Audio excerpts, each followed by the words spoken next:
ರಾಜ್ಯ ಸರ್ಕಾರ ರಾಜ್ಯ ಧಾರ್ಮಿಕ ಪರಿಷತ್ಗೆ ನೂತನವಾಗಿ ಸದಸ್ಯರನ್ನು ಆಯ್ಕೆ ಮಾಡಿದೆ. ಅದರಲ್ಲಿ ನಮ್ಮ ಊರಿನವರು ಕೂಡ ಇದ್ದಾರೆ ಅನ್ನುವಂಥದ್ದು ನಾವು ಬಹಳಷ್ಟು ಖುಷಿ ಪಡಬೇಕಾದಂಥ ಸಂಗತಿ. ಸೊ ಈಗ ನಮ್ಮ ಜೊತೆಗೆ ರಾಜ್ಯ ಧಾರ್ಮಿಕ ಪರಿಷತ್ನ ಸದಸ್ಯರಾಗಿ ಆಯ್ಕೆಯಾಗಿರುವಂತಹ ಮಲ್ಲಿಕಾ ಪಿ ಪಕ್ಕಳ ಅವರಿದ್ದಾರೆ.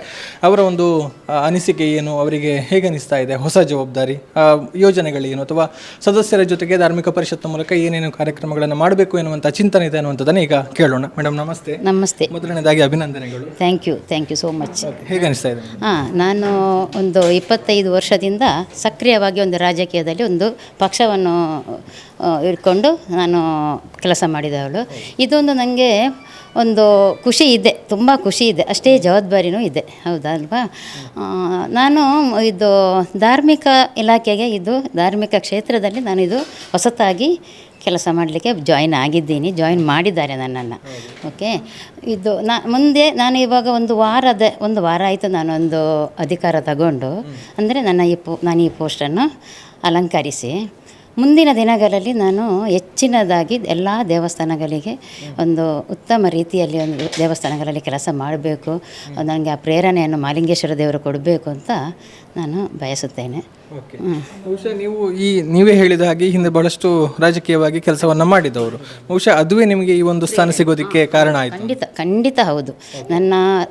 ನನ್ನ ನಾಯಕರು ಅಂದರೆ ರಮಣತ್ರಯ ಇರ್ಬೋದು, ಈ ಅಧಿಕಾರಕ್ಕೆ ಬರಲಿಕ್ಕೆ ನಮ್ಮ ಮೂಲ ಕಾರಣ ರಮಣತ್ರಯ ಅವರು.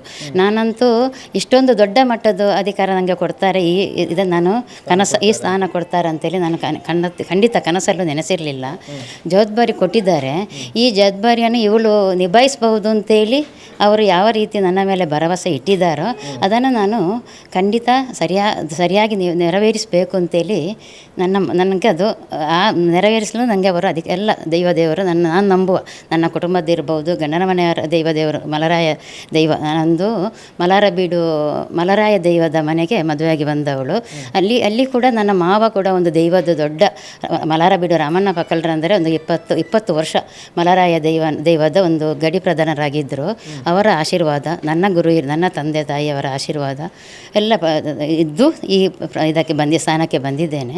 ಇದನ್ನು ನಾನು ಉತ್ತಮ ರೀತಿಯಲ್ಲಿ ನಡೆಸಬೇಕು ಅಂತೇಳಿ ನನ್ನ ಆಸೆ. ಆದರೆ ಇದು ನಿಮಗೆ ಹೊಸ ಕ್ಷೇತ್ರ, ಅಂದರೆ ಬಹಳಷ್ಟು ಈ ಹಿಂದೆ ಧಾರ್ಮಿಕ ಕ್ಷೇತ್ರಕ್ಕೆ ಈಗ ಹೊಸತಾಗಿ ಬಂದಿದ್ದೀರಿ. ಸೊ ನೀವು ಗಮನಿಸಿದ ಹಾಗೆ ಅಂದರೆ ಈಗ ಎಂಥ ಇಲ್ಲಿ ಸಮಸ್ಯೆಗಳಿದೆ, ಅಥವಾ ಇದನ್ನು ಹೇಗೆ ಬಗೆಹರಿಸ್ಬೋದು, ಅಥವಾ ಇಲ್ಲಿ ಹೇಗೆ ಕೆಲಸ ಮಾಡಬಹುದು, ಹೇಗೆ ಇದರಲ್ಲಿ ಅಭಿವೃದ್ಧಿಯ ಪಥದಲ್ಲಿ ಸಾಗಿಸಬಹುದು ಅನ್ನುವಂಥ ಬಗ್ಗೆ ನಿಮಗೆ ನಿರೀಕ್ಷೆ ಇದೆ? ತುಂಬ ಆಸೆಗಳಿದೆ. ಆದರೆ ಫಸ್ಟ್ ಆಫ್ ಆಲ್ ನಾನು ಹೇಳಬೇಕಾದ್ರೆ ಇದು ಹೊಸ ಅನುಭವ. ಧಾರ್ಮಿಕ ಕ್ಷೇತ್ರದಲ್ಲಿ ಇದು ಹೊಸ ಅನುಭವ. ಕೇವಲ ರಾಜಕೀಯ ಕ್ಷೇತ್ರದಲ್ಲಿ ತಳಮಟ್ಟದಿಂದ ಬಂದವಳು. ಮುಂದಿನ ದಿನಗಳಲ್ಲಿ ನಾನು ಇದನ್ನೊಂದು ಯಾವ ರೀತಿ ಅನುದಾನ ಎಲ್ಲ ಯಾವ ರೀತಿ ಇದೆ, ಯಾವ ರೀತಿ ನಾನು ವೈಖರ್ಯ ಹೇಗಿದೆ ಅದನ್ನೆಲ್ಲ ತಿಳ್ಕೊಂಡು ಮುಂದಿನ ದಿನಗಳಲ್ಲಿ ಮಾತಾಡ್ತೀನಿ. ಸೊ ಈಗ ನಿಮಗೆ ಸರ್ಕಾರದಿಂದ ನೆರವು ಸಿಗಬೇಕಾಗತ್ತೆ. ಸೊ ಈಗ ನೀವು ಆರಂಭಿಕವಾಗಿ ನಿರೀಕ್ಷೆ ಮಾಡೋದಿದ್ರೆ ಹೇಗೆ ಸಹಕಾರವನ್ನು ಸರ್ಕಾರದಿಂದ ಬಯಸ್ತೀರಿ ಅಂತ? ಸರ್ಕಾರದಿಂದ ಒಟ್ಟು ನಾವೊಂದು 11 ಮಂದಿ ಸಮಿತಿಗೆ ನೇಮಕ ಆಗಿದ್ದೀವಿ. ಅದರಲ್ಲಿ 3 ಜನ ಅಧಿಕಾರಿಗಳಿದ್ದಾರೆ, 8 ಸದಸ್ಯರಲ್ಲಿ 7 ಜನ ಗಂಡಸರಿದ್ದಾರೆ. ನಾನೊಂದು ರಾಜ್ಯದಿಂದ ದಕ್ಷಿಣ ಕನ್ನಡ ಜಿಲ್ಲೆಯಿಂದ ನಾನು ಒಬ್ಬಳೇ ಏಕೈಕ ಮಹಿಳೆಯಾಗಿ ನಾನು ನೇಮಕಗೊಂಡಿದ್ದೇನೆ. ನಾನು ಅವರಲ್ಲಿ ಮುಂದೆ ಯಾರಿದ್ದಾರೆ, ಇದು ಅನುಭವ ಇದರ ಅನುಭವ ಪಡೆದವರು ಯಾರಿದ್ದಾರೆ ಅವರಲ್ಲಿ ಮಾತಾಡಿ ಚರ್ಚಿಸಿ ಯಾವ ರೀತಿ ದೇವಸ್ಥಾನಗಳಿಗೆ ಅನುದಾನಗಳನ್ನು ತರಬಹುದು ಅಂತೇಳಿ ತಿಳ್ಕೊಂಡು ನಾನು ಕೆಲಸ ಮಾಡ್ತೇನೆ. ಅಷ್ಟೇ ಹೇಳಬಲ್ಲೆ ನಾನು. ಹೊಸ ಜವಾಬ್ದಾರಿ ಖಂಡಿತ. ಖುಷಿ ಎಷ್ಟಿದೆ ಅಷ್ಟೇ ಜವಾಬ್ದಾರಿನೇ ಇದೆ. ನಿಭಾಯಿಸಬೇಕಲ್ವ. ನನ್ನ ಅವಧಿ 4 ವರ್ಷ. ಈ 4 ವರ್ಷದಲ್ಲಿ ಎಲ್ಲ ದೇವಸ್ಥಾನಗಳಿಗೆ ನನಗೆ ಸಾಧ್ಯ ಆದಷ್ಟು ಮಟ್ಟಿಗೆ ನಾನು ಪ್ರಯತ್ನ ಮಾಡಬೇಕು, ಒಂದು ಒಳ್ಳೆಯ ಹೆಸರನ್ನು ತರಬೇಕು ಅಂತೇಳಿ ಆಶಿಸಿದ್ದೇನೆ. ನೋಡುವ ದೇವರ ಅನುಗ್ರಹ ಹೇಗಿದೆ ಅಂತ. ಖಂಡಿತ ಕೆಲಸ ಮಾಡ್ತೇನೆ. Okay, thank you.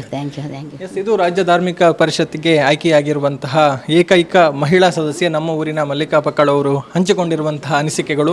ಸೊ ಬಹಳಷ್ಟು ನಿರೀಕ್ಷೆಗಳನ್ನು, ಆಸೆಗಳನ್ನು ಇಟ್ಟುಕೊಂಡಿದ್ದಾರೆ, ಅಭಿವೃದ್ಧಿ ಕೆಲಸಗಳನ್ನು ಅಥವಾ ಯೋಜನೆಗಳನ್ನು ಹೇಗೆ ಮಾಡಬೇಕು ಅನ್ನುವಂಥದ್ದು. ಸೊ ಅದೆಲ್ಲವೂ ಕೂಡ ನೆರವೇರಲಿ. ಈ ಮೂಲಕ ನಮ್ಮೂರಿನ ಒಂದಷ್ಟು ಧಾರ್ಮಿಕ ಕ್ಷೇತ್ರಗಳಿಗೆ ಇನ್ನೊಂದಷ್ಟು ಅನುದಾನಗಳು ಸಿಗುವಂತಾಗಲಿ ಅನ್ನುವಂಥದ್ದು ಸುದ್ದಿ ಹಾರೈಕೆ ಕೂಡ. ಸುಧಾಕರ್ ಪಾಟೀಲ್ ಜೊತೆಗೆ ಗೌತಮ್ ಶೆಟ್ಟಿ, ಸುದ್ದಿ ನ್ಯೂಸ್, ಪುತ್ತೂರು. ಸುದ್ದಿ ಚಾನಲ್, ಕ್ಷಣ ಕ್ಷಣದ ಸುದ್ದಿಗಾಗಿ.